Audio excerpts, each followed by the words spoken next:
Fine student, तो इस class में हम लोग इस एडिटोरियल को समझने जा रहे हैं जहाँ पे हम लोग समझेंगे कि फाइनली मणिपुर प्रेसिडेंट रूल के अंदर आ गया।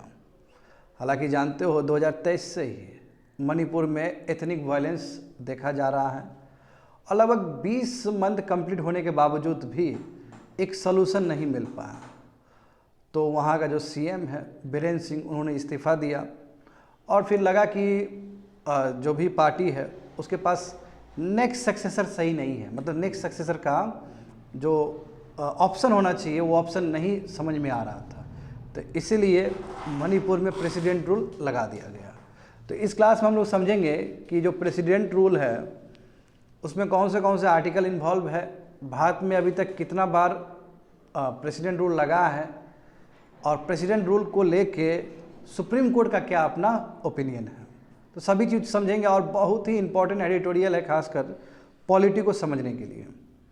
तो सिलेबस समझ सकते हो, GS paper 2 constitution and polity, और इस एडिटोरियल का नाम है after long delay Manipur is finally under the president rule. तो यहाँ समझते हैं मणिपुर का अंडर प्रेसिडेंट रूल। तो जैसे कि जानते हो, जैसे ही चीफ मिनिस्टर बीरेन्द्र सिंह ने इस्तीफ़ा दिया तो 4 दिन के बाद यानी कि फरवरी 13 तारीख को, इसी फरवरी 13 तारीख को मणिपुर के अंदर प्रेसिडेंट रूल लगा दिया गया। क्योंकि रेजिग्नेशन के बाद पार्टी के अंदर किसी का सहमति नहीं बन पाया कि नेक्स्ट सीएम कौन होना चाहिए। और हम ये जानते हैं स्टूडेंट, मई 2023 से लेके अभी तक मणिपुर जल रहा है, मणिपुर अभी तक क्राइसिस में है। यदि हम लोग बात मणिपुर का करते हैं तो मणिपुर में जानते हो कि जो 2 इम्पॉर्टेंट ट्राइब हैं, एक तुम्हारा मेतिस ट्राइब और एक तुम्हारा कुकीस ट्राइब। तो मेती ट्राइब क्या है कि वैली में रहने वाले लोग हैं जिसका जनसंख्या ज़्यादा है, और जो कुकी ट्राइब्स है, जो जोमी ट्राइब है, वो तुम्हारा हिल एरियाज में रहते हैं। अब यहाँ प्रॉब्लम क्या हुआ कि जैसे वहाँ का हाई कोर्ट ने ये कहा कि मेतिस को भी शेड्यूल्ड ट्राइब्स का दर्जा मिलना चाहिए, इसीलिए बैकलैश स्टार्ट हुआ ये। और ये जो बीरेन्द्र सिंह है, जो चीफ मिनिस्टर जिन्होंने इस्तीफा दिया, वो स्वयं मेतिस समाज से आते हैं, मेतिस कम्युनिटी से आते हैं, और इन पे एलिगेशन है कि ये कहीं ना कहीं बायस पार्टिजनशिप के यानी कि बायसनेस के साथ ये काम कर रहे थे। तो इनसे लोग खुश नहीं थे, समझ गए ना। अब फाइनली इन्होंने जो प्रेशर बना इनके ऊपर, इन्होंने इस्तीफा दिया है। अच्छा, तो खास है मणिपुर इसलिए भी क्योंकि मणिपुर ऐसा राज्य है भारत का जहाँ पे सबसे अधिक अभी तक प्रेसिडेंट रूल लगा है। 11th टाइम प्रेसिडेंट रूल लगा है मणिपुर के ऊपर, यानी कि इससे पहले भी 10 बार लग चुका है मणिपुर में। और मणिपुर भारत का पहला ऐसा राज्य है जहाँ पे सबसे अधिक टाइम प्रेसिडेंट रूल लगा है। और इसके बाद उत्तर प्रदेश है, उत्तर प्रदेश में 10 टाइम्स लगा हुआ था। बट यदि हम ड्यूरेशन का बात करें, number of length of days का बात करें, या फिर साल का बात करें कितना लंबा समय के लिए लगा है, तो वह है Jammu and Kashmir. Jammu and Kashmir as a state plus union territory, क्योंकि जम्मू एंड कश्मीर का अभी स्टेटस क्या यूटी है। तो जम्मू एंड कश्मीर को स्टेट प्लस यूटी के रूप में देखोगे ना, तो जम्मू एंड कश्मीर 15 साल तक के लिए प्रेसिडेंट रूल के अंदर रहा है। तो नंबर ऑफ लेंथ में जम्मू एंड कश्मीर, बट यदि टाइम्स का बात करेंगे तो मणिपुर फर्स्ट होगा, समझ गए ना। तो यहाँ पे देखो ये लिखा है कि मणिपुर, बिल्कुल मणिपुर के अंदर प्रेसिडेंट रूल है, बट असेंबली डिसॉल्व नहीं हुआ है। अभी असेंबली क्या है, सस्पेंडेड एनिमेशन में रखा गया है असेंबली को। तो क्यों नहीं असेंबली डिसॉल्व हुआ, कारण क्या है, असेंबली इसलिए डिसॉल्व नहीं हुआ है, यदि असेंबली डिसॉल्व होता है तो फिर से फ्रेश इलेक्शन करवाना पड़ता, इसलिए असेंबली को डिसॉल्व नहीं किया गया और असेंबली को सस्पेंडेड एनिमेशन में रख दिया गया। सस्पेंडेड एनिमेशन का मतलब कभी भी इसको फिर से बहाल किया जा सकता है, that is the meaning of suspended animation. तो डिसॉल्व करना असेंबली को और सस्पेंडेड एनिमेशन में रखना 2 अलग चीज़ है। सस्पेंडेड एनिमेशन का मतलब कभी भी असेंबली को फिर से बुलाया जा सकता है, और यदि एक बार असेंबली डिसॉल्व हो जाए तो फिर से फ्रेश इलेक्शन करवाया जाता है। तो यहाँ पे मणिपुर का जो असेंबली है क्या है, तुम्हारा सस्पेंडेड एनिमेशन में रखा गया है, समझ गए ना। आगे देखो, तो क्या समझते हो प्रेसिडेंट रूल्स। हम जानते हैं कि बहुत सारे आर्टिकल्स बहुत सारे इमरजेंसी प्रोविजन है इंडियन कॉन्स्टिट्यूशन में। यदि बात करें आर्टिकल 352 का, तो आर्टिकल 352 डील करता है नेशनल इमरजेंसी को लेकर। नेशनल इमरजेंसी पूरा भारत में भी लग सकता है या भारत के किसी कोने में भी लग सकता है, ऑन 3 ग्राउंड्स। ठीक है, लक्ष्मीकांत पढ़ोगे बच्चे लोग और अच्छे समझ में आएगा। दूसरा क्या है कि फाइनेंशियल इमरजेंसी भी लग सकता है, फाइनेंशियल इमरजेंसी लगता है आर्टिकल 360 के अंतर्गत। और ये जो प्रेसिडेंट रूल है, ये प्रेसिडेंट रूल तुम्हारा आर्टिकल 356 के हिसाब से लगता है। और हम जानते हैं कि एक और प्रेसिडेंट रूल लगता है, वो आर्टिकल 365 के हिसाब से लगता है। तो ये जो लगा प्रेसिडेंट रूल लगा मणिपुर में, ये लगा है तुम्हारा आर्टिकल 356 के अंतर्गत। और इसमें ये कहा गया, संविधान में ये दिया गया कि यदि स्टेट कॉन्स्टिट्यूशनल मशीनरी के हिसाब से नहीं चले, यदि कॉन्स्टिट्यूशनल मशीनरी ब्रेक डाउन हो जाए एक राज्य में, तो ये ड्यूटी है प्रेसिडेंट का, ये ड्यूटी है प्रेसिडेंट का on the advice of council of minister aided by PM. यदि इस तरह का इनपुट उनको आता है तो वो प्रेसिडेंट रूल लगाए उस राज्य में। अच्छा, यहाँ पे गवर्नर का रोल बहुत इंपॉर्टेंट है। गवर्नर क्या करती है? गवर्नर इनपुट देती है प्रेसिडेंट को, मगर गवर्नर का जो इनपुट है वो मैंडेटरी नहीं है, कंपलसरी नहीं है प्रेसिडेंट रूल लगाने के लिए। गवर्नर के इनपुट से प्रेसिडेंट रूल लगाया भी जा सकता है, एट द सेम टाइम बिना गवर्नर के इनपुट से भी प्रेसिडेंट रूल लगाया जा सकता है। तो ये कहना गलत बात होगा कि केवल गवर्नर के इनपुट से ही प्रेसिडेंट रूल लगाया जा सकता है। बात समझ में आ गया ना? बट देखो यहाँ पे संविधान में केवल यही मात्र लिखा गया कि कब लगाया जा सकता है, failure of the council machinery, यानी कि काउंसिल मशीनरी का ब्रेकडाउन हो जाए एक राज्य में, तभी प्रेसिडेंट रूल लगाया जा सकता है। तो क्या होता है, what is the meaning of failure of the council machinery, ये तो डिफाइन किया ही नहीं गया है। और यही कारण है कि शुरुआत में देखोगे, यानी कि right from independence to the 1994 तक देखोगे तो लेफ्ट एंड राइट लगा है। स्पेशली मैं बात करूं, जनता सरकार जब बना था, जनता दल 1977 में जब गवर्नमेंट बना था, तो लेफ्ट एंड राइट लगभग 11 स्टेट्स का सरकार को बर्खास्त कर दिया था, गवर्नर रूल प्रेसिडेंट रूल लगा दिया गया था। और उसके बाद फिर इंदिरा गांधी जब 80 में जीत के आई तो उन्होंने भी 10-11 स्टेट में फिर प्रेसिडेंट रूल लगा दिया। तो लेफ्ट एंड राइट चल ही रहा था।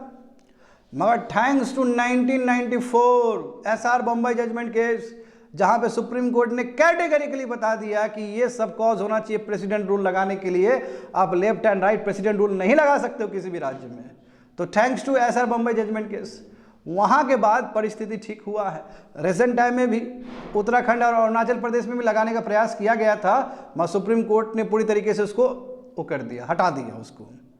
तो हम कह सकते हैं कि जो सुप्रीम कोर्ट अभी तक कह सकते हैं one of the most important judgment जो हुआ है, एसआर बम्बई जजमेंट केस हुआ है तुम्हारा प्रेसिडेंट रूल के लिए। आया समझ में इतना?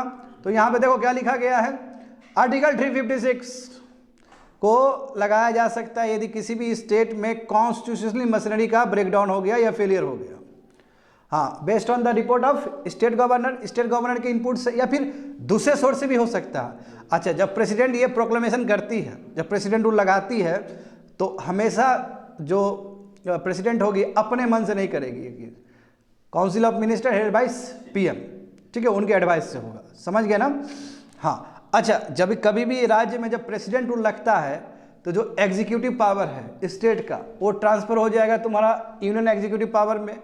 जो पार्लियामेंट का जो विधानसभा का जो लेजिस्लेटिव पावर है वो ट्रांसफर हो जाएगा पार्लियामेंट को, मगर जो जुडिशरी पावर है वो कभी ट्रांसफर नहीं होगा। Judiciary power as remain as it is, मतलब कहने का मतलब स्टेट का अपना जो जुडिशरी पावर है वो ज्यों का त्यों रहेगा, वो ट्रांसफर नहीं होगा सुप्रीम कोर्ट में।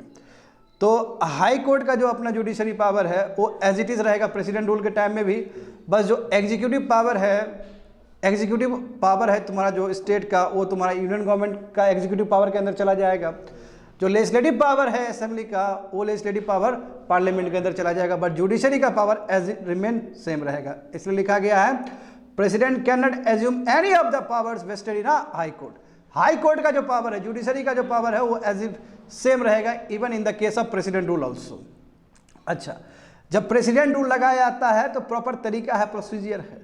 जैसे मान लो कि प्रेसिडेंट प्रोक्लेमेशन हो गया तो 2 मंथ्स के अंदर, एक्सपायर 2 मंथ्स के अंदर आपको दोनों हाउस से रेक्टिफाई करना होता है। जैसे मान लो कि आज लगा दिए, हाँ, रीअसेंबली हुआ दोनों पार्लियामेंट, लोकसभा राज्यसभा आया, तो लोकसभा राज्यसभा में 2 मंथ के अंदर आपको वहां से भी रेक्टिफाई करना होगा। The president proclamation must be laid before parliament and will expire in 2 months unless both houses rectified. यदि 2 मंथ के अंदर यदि रेक्टिफाई नहीं किया दोनों हाउसेस ने, समझे ना, ये सिंपल मेजोरिटी से रेक्टिफाई करना पड़ता है, सिंपल मेजोरिटी से। यदि सिंपल मेजोरिटी से यदि रेक्टिफाई नहीं किया तो फिर प्रेसिडेंट रूल जो लगाया था वो बर्खास्त हो जाएगा, फिर वो स्टेट नॉर्मल हो जाएगा। समझ गया ना? हाँ, 6 मंथ में रिन्यू हो सकता है और मैक्सिमम 3 इयर्स तक के लिए प्रेसिडेंट रूल लगाया जा सकता है, मैक्सिमम 3 इयर्स के लिए। तो यानी कि 6 मंथ करते करते आप मैक्सिमम कितना 3 ईयर्स तक जा सकते हो। एंड वेरी वेरी इंपॉर्टेंट, जब 2 बार आपने 6 मंथ प्लस 6 मंथ किया, 1 साल हो गया, तो 1 साल के बाद जो रिन्यू होगा वो सर्टन कंडीशन पे होगा। सर्टन कंडीशन क्या है? 3 कंडीशन हो सकता है। पहला कंडीशन क्या है कि लेट से पूरा नेशन ही इमरजेंसी में है, नेशनल इमरजेंसी, पूरा देश ही नेशनल इमरजेंसी में है, ऐसा भी हो सकता है ना। तो उस समय चलो ठीक है, उस समय इलेक्शन, वहाँ पे इलेक्शन करवाने की ज़रूरत नहीं है। यदि पूरा नेशन ही नेशनल इमरजेंसी में हो, या फिर वो स्टेट नेशनल इमरजेंसी में हो, क्योंकि जानते हो कि नेशनल इमरजेंसी केवल एक स्टेट में भी लग सकता है, एक जगह पे भी लग सकता है। यदि पूरा कंट्री नेशनल इमरजेंसी में हो, यदि वो राज्य नेशनल इमरजेंसी में हो, या फिर इलेक्शन कमीशन ये लिख के दे कि यहाँ पे स्टेट इलेक्शन करवाना पॉसिबल नहीं है, तो ऐसे 3 केस में आप क्या कर सकते हो? 1 साल के बाद भी फर्दर बढ़ सकते हो आगे। अदरवाइज 1 साल जैसे रिन्यू हो गया, 1 साल के बाद आपको देखना पड़ेगा कि वहाँ पे कंडीशन क्या है। यदि नेशनल इमरजेंसी पूरा भारत में लगा हुआ है तो ठीक है, इलेक्शन मत कराओ, कैरी करो, आगे ले जाओ प्रेसिडेंट रूल को। या फिर नेशनल इमरजेंसी के नाम पे केवल उसी राज्य में यदि नेशनल इमरजेंसी है तो उस केस में भी इलेक्शन करने की जरूरत नहीं है। और तीसरा केस क्या है, इंपॉर्टेंट केस, कि इलेक्शन कमीशन ऑफ इंडिया कहे कि वहाँ पे इलेक्शन करवाना पॉसिबल नहीं है, तो उस केस में भी 1 साल के बाद रिन्यू करके आप मैक्सिमम 3 ईयर्स तक जा सकते हो। समझ गए ना ये कंडीशंस? हाँ, ये चीज़ 44th अमेंडमेंट 1978 में जोड़ा गया था। Very good. देखो यहाँ पे अच्छा इंपॉर्टेंट चीज़ ये है कि चलो आर्टिकल 356 में मात्र यही चीज़ लिख दिया गया कि यदि प्रेसिडेंट सेटिस्फाई हो कि किसी भी राज्य में कॉन्स्टिट्यूशनल मशीनरी ब्रेक डाउन हो गया तो वो लगा सकता है on the base of advice of council of minister headed by PM. मगर सबसे बड़ी बात है कि क्या ऐसा सर्कमस्टेंसेस है जिसके वजह से कॉन्स्टिट्यूशनल मशीनरी ब्रेक डाउन हो गया? ये तो संविधान में लिखा ही नहीं गया है। तो इसलिए लिखा गया है कि यहाँ पे देखो क्या लिखा गया कि आर्टिकल 356 में कहीं पे स्पेशल सर्कमस्टेंसेस नहीं लिखा गया कि प्रेसिडेंट रूल लगाने के लिए ये सब होना चाहिए। बस इसमें यही बोला कि एक सिचुएशन ऐसा आ गया कि जहाँ पे स्टेट गवर्नमेंट संविधान के हिसाब से काम नहीं कर रहा है, तो ऐसे केस में प्रेसिडेंट सेटिस्फाई हुआ, प्रेसिडेंट को लगा कि हाँ ये बात सही है। और प्रेसिडेंट कैसे सही लाएगा?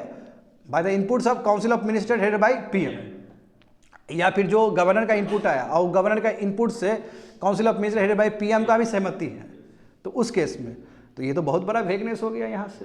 तो बस केवल एक ही वर्ड दिया गया है कि can not be carried on in accordance with the provision of the constitution. यहाँ से तो बहुत बड़ा ऊपर नीचे हो सकता है। और जबकि डॉक्टर बी आर अम्बेडकर उन्होंने कहा था कि president rule rarest of the rare case में लगाया जाएगा, मैं ऐसा नहीं हुआ। प्रेसिडेंट रूल बहुत लगाया गया हिंदुस्तान में। यहाँ पे देखो लोकसभा सेक्रेटेरिएट ने 2016 में एक कंप्रिहेंसिव लिस्ट बनाया था कि प्रेसिडेंट रूल इस केस में लग सकता है।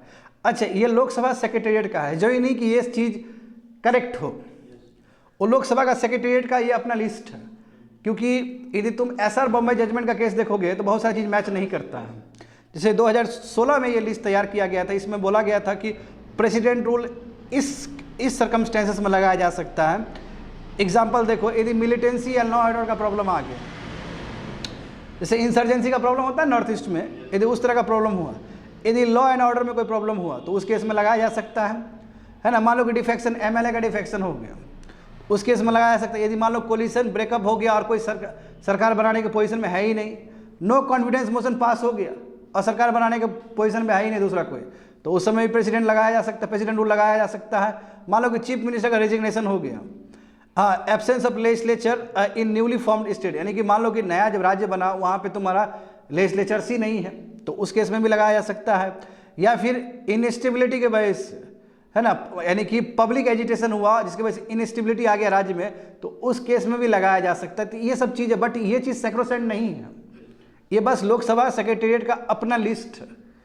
मगर जो रियल बात होगा वो होगा 1994 का जो सुप्रीम कोर्ट का जो बहुत ही इंपॉर्टेंट जजमेंट है, SR Bombay versus union of India case. यहाँ पे देखोगे, यहाँ पे पूरी तरीके से बताया गया कि कौन से केस में प्रेसिडेंट रूल लगाया जा सकता है और कौन से केस में प्रेसिडेंट रूल नहीं लगाया जा सकता है। ये जो लिस्ट है ये एग्जॉस्टिव नहीं है, कहने का मतलब समय के साथ उसमें और भी चीज़ ऐड हो सकता है। एसआर बॉम्बे जजमेंट में जो भी लिस्ट दिया गया कि इस केस में लगाया, जैसे एग्जाम्पल देखो, बच्चे लोग पॉलिटी का किताब पढ़ोगे, लक्ष्मीकांत का किताब पढ़ोगे तो वहाँ पे बहुत अच्छे से लिखा गया कि एसआर बॉम्बे केस में क्या क्या है। जैसे एक एग्जाम्पल देता हूँ, करप्शन। यदि किसी भी राज्य में करप्शन हो रहा है तो इसका मतलब ये नहीं हुआ कि आप वहाँ पे प्रेसिडेंट रूल लगाओगे, यानी कि सेंटर प्रेसिडेंट रूल नहीं लगा सकती किसी भी स्टेट में मिस गवर्नेंस है या करप्शन है या फिर लॉ एंड ऑर्डर का प्रॉब्लम है, तो लॉ एंड ऑर्डर का प्रॉब्लम तो इससे भी आप नहीं लगा सकते। जबकि ऊपर देखोगे सेक्रेटेरिएट वाला लोकसभा सेक्रेटेरिएट लिस्ट में लॉ एंड ऑर्डर का प्रॉब्लम दिखाया जा रहा है ना। यदि लॉ एंड ऑर्डर का इतना ही प्रॉब्लम का बात होता तो वेस्ट बंगाल में कितना आरोप लगा है कि लॉ एंड ऑर्डर का प्रॉब्लम है, उसके बाद भी प्रेसिडेंट रूल नहीं लगा। क्योंकि यदि प्रेसिडेंट रूल लग जाता है तो एसआर बम्बई जजमेंट केस के हिसाब से फिर उल्टा हो जाएगा वो, और फिर सुप्रीम कोर्ट क्या करेगी, फिर रिवर्स कर देगी। बात समझ में आया ना। तो लोकसभा सेक्रेटेरिएट का अपना लिस्ट है और वो लिस्ट सेक्रोसेंट नहीं है। एसआर बॉम्बे जजमेंट केस है उसमें जो दिया गया वो बहुत इंपॉर्टेंट है, बट वो एग्जॉस्टिव लिस्ट नहीं है क्योंकि उसमें समय के साथ और भी ऐड होते जा सकता है। जैसे ये एग्जांपल याद करो, बेसिक स्ट्रक्चर ऑफ कॉन्स्टिट्यूशन, वो भी क्या है, इवोल्यूशनरी है, उसमें और भी बहुत सारी चीज़ ऐड होते चला जाएगा। समझ गए ना। तो इसमें देखते हैं हम लोग more on the imposition of president rule. देखो अभी तक बच्चे लोग हिंदुस्तान में अभी तक 135 टाइम्स 135 बार प्रेसिडेंट रूल लगा है, 35 स्टेट्स एंड यूनियन टेरिटोरीज। समझ गए ना। और देखो पहली बार कब लगा था, जून 1951 को लगा था, जब स्टेट के जब चीफ मिनिस्टर थे, नाम क्या था इनका, गोपी चंद भार्गवा। इन्होंने जब रिजाइन किया था कांग्रेस पार्टी के अंदर, जब इंटरनल डिफरेंसेस के वजह से कुछ पार्टी में ही कुछ तनातनी हो गया था, तो उस समय जब इन्होंने रेजिग्नेशन किया था तो पहली बार पंजाब में प्रेसिडेंट रूल लगा था। अब पंजाब के बाद जो सेकंड जो प्रेसिडेंट रूल लगा था वो केरल में लगा था। समझ गए ना। हाँ, तो देखो पंजाब तो अच्छा खासा ओवर अ डिकेड, लगभग 10 साल से भी अधिक पंजाब तो तुम्हारा प्रेसिडेंट रूल में रहा है। क्यों, जानते हो कि पंजाब में स्थिति बहुत खराब था बाद में। राजीव गांधी जब आए हाँ, तो उनका एक करेक्ट प्रेसिडेंट रूल हटाओ तब हम अच्छे से मिलेंगे। करेक्ट। तो उस समय पोजीशन था क्योंकि इंदिरा गांधी का जो है ना, बिल्कुल गोल्डन टेम्पल वाला जो एपिसोड हुआ था, तो उस समय भी प्रेसिडेंट रूल लगा हुआ था। दूसरा देखो, मगर Jammu and Kashmir as a state and plus union territory, क्योंकि अभी तो यूनियन टेरिटोरी स्टेटस है, यानी कि नंबर ऑफ डेज का बात करोगे, सबसे अधिक जो लंबा समय तक कोई राज्य या कोई यूनियन टेरिटोरी जो प्रेसिडेंट रूल के अंदर रहा है वो जम्मू एंड कश्मीर है, 15 साल तक के लिए। अब मणिपुर क्या है, और यदि नंबर ऑफ टाइम्स कहोगे तो मणिपुर फर्स्ट है, 11 टाइम्स मणिपुर में प्रेसिडेंट रूल लगा है। और उसके बाद है उत्तर प्रदेश 10 बार प्रेसिडेंट रूल लगा है उत्तर प्रदेश में। यहाँ पर देखोगे बच्चे लोग, तो थैंक्स टू मुंबई जजमेंट के 9 जज बैठे थे इस केस में, 9 यानी कि कॉन्स्टिट्यूशनल ये बेंच है, समझे। और इस बेंच में ये कहा गया था कि जो प्रेसिडेंट जो प्रोक्लेमेशन कर रहा है, यानी कि जो प्रेसिडेंट जब प्रेसिडेंट रूल लगा रहा है या गवर्नर रूल लगा रहा है, ये भी जुडिशियल रिव्यू है। यहाँ पे भी जुडिशियल रिव्यू लगेगा, सुप्रीम कोर्ट चेक करेगा, और सुप्रीम कोर्ट 3 चीज़ को चेक करेगा इसमें। क्या 3 चीज़ को चेक करेगा, क्या मटेरियल एविडेंस, ऐसा क्या चीज़ है, ऐसा क्या साक्ष्य है जिसकी वजह से प्रेसिडेंट रूल लगाया गया। नंबर 1 मटेरियल एविडेंस को चेक किया जाएगा। नंबर 2 क्या वो मटेरियल एविडेंस रेलेवेंट भी है। नंबर 2 पहले मटेरियल एविडेंस, दूसरा क्या उसी संबंधित क्या मटेरियल एविडेंस क्या रेलेवेंट है, और तीसरा क्या होगा, क्या ये जो इमरजेंसी लगाया गया, क्या ये जो प्रेसिडेंट रूल लगाया गया वो क्या मेलाफाइड इंटेंशन से लगाया गया, क्या वो जबरदस्ती सरकार को गिराने के लिए लगाया गया, क्या ये 3 चीज को चेक किया जाएगा। तो हम कह सकते हैं कि 1994 का ये जजमेंट बहुत अपने आप में हिस्टोरिकल चीज़ है, जहाँ पे ये कह दिया गया कि प्रेसिडेंट रूल लगेगा तो वो भी जुडिशियल रिव्यू, और ये 3 चीज़ चेक किया जाएगा, ये 3 बेसिस को चेक किया जाएगा। समझे ना। हाँ, तो उसके बाद देखो यहाँ पे समझ सकते हो, judgment means the proclamation can be struck down. इसका मतलब क्या हुआ कि प्रोक्लेमेशन स्ट्रक डाउन भी हो सकता है यदि अनकॉन्स्टिट्यूशनल हो। और देखो 1950 से लेकर 1994 तक यदि इस पीरियड में देखोगे तो 100 टाइम्स से ज़्यादा लगा है बच्चे लोग प्रेसिडेंट रूल, यानी कि औसत निकालोगे तो एक साल में 2.5 टाइम्स लगा है। अजब कि जब एसआर बॉम्बे जजमेंट केस पास हुआ 1994 से लेकर अभी तक देखोगे केवल 30 टाइम्स लगा, यानी कि एक साल में एक बार लगा है। तो देखो क्लियर डिफरेंस समझ में आ रहा है। और रिसेंट टाइम में देखो जब अरुणाचल प्रदेश और उत्तराखंड में भी प्रेसिडेंट रूल लगाने का बात था तो सुप्रीम कोर्ट ने स्टक डाउन कर दिया था उस समय। तो हम कह सकते हैं कि एसआर बम्बई जजमेंट केस बहुत ही इंपॉर्टेंट है इस सेंस में कि आप लेफ्ट एंड राइट किसी भी स्टेट में इमरजेंसी नहीं लगा सकते हो। That's it, completed.